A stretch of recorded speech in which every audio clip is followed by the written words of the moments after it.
On se retrouve pour la continuité de la vidéo.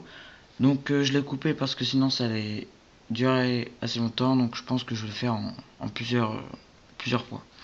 Donc on reprend, on était au cours de Bruinen. On avait terminé.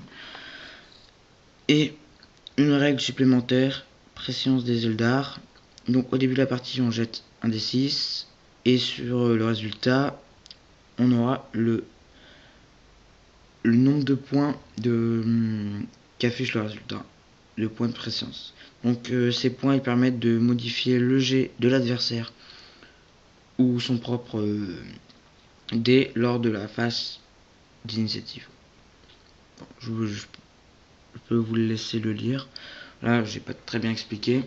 Pas grave, je pense que quand même vous comprenez.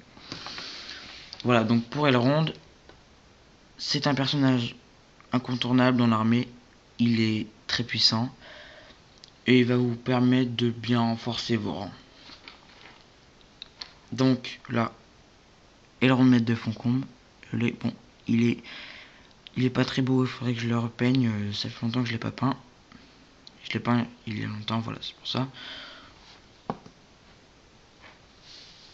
Elrond de base, voici. Voilà. Je ferai sans doute présentation de figurines pour Elrond.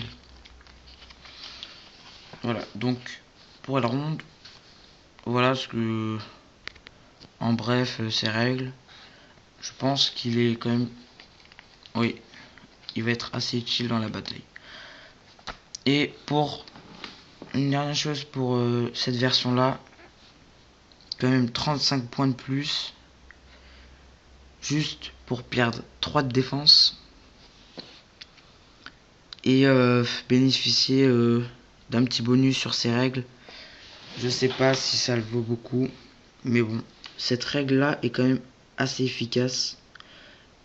Elle va bien embêter l'adversaire si vous avez fait un bon score au dé. Si vous faites 3, 4 ou plus, ça va quand même bien embêter l'adversaire. Vous allez avoir assez souvent l'initiative si vous vous débrouillez bien. Donc je sais pas si cette version vaut vraiment le coup.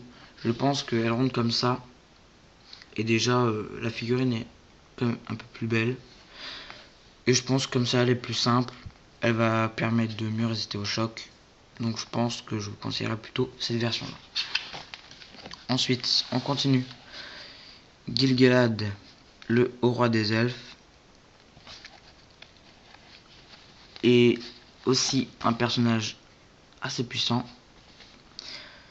Niveau combat, c'est sans doute la figurine la plus puissante.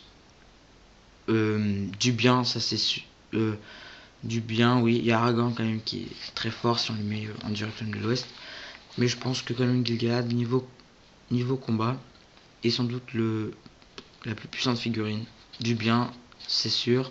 Du mal, contre Sauron, le Balrog, ils sont à peu près ex-aequo. Donc voilà, donc ces caractéristiques de combat. Combat 9, donc c'est énorme, c'est la plus haute valeur que le bien a. 9. Une force médiocre, mais bon, c'est assez normal. Une défense de 7, c'est quand même beaucoup. Et si vous voulez rajouter un bouclier 8, ça va vous permettre, il va être comme ça bien balèze. 8 de défense, 3 attaques, 3 points de puissance. Et surtout, ce qui va être utile, sa lame, sa lance elfique Aeglos, qui lui ajoute plus 5